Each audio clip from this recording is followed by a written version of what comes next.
Tragjedi në Itali. Pasioni merr jetën shqiptarit të rrëzohet nga 100 metër lartësi ndërron jetë.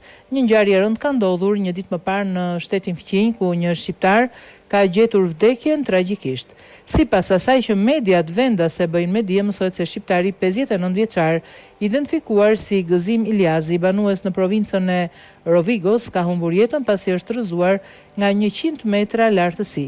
Në momentin kur edhe ndodhi ngjarja, 59 vjeçari po ngjiste i vetëm rrugën pranë ujvarave të Stullës në provincën e Bolzanos. Sipas asaj që dëshmojnë dëshmitarët, kanë treguar për policinë italiane. Mësohet se fillimisht Iljazi tira çanta dhe më pas, në përpjekje për ta kapur atë, fatkeqësisht ai u rrëzua vetë, duke gjetur vdekjen e menjëhershme. Menjëherë policia dhe ekipet e shpëtimit dhe helikopter mbërritën në vendin e ngjarjes, por për fat të keq nuk mundën të bënin asgjë për të shpëtuar shqiptarin.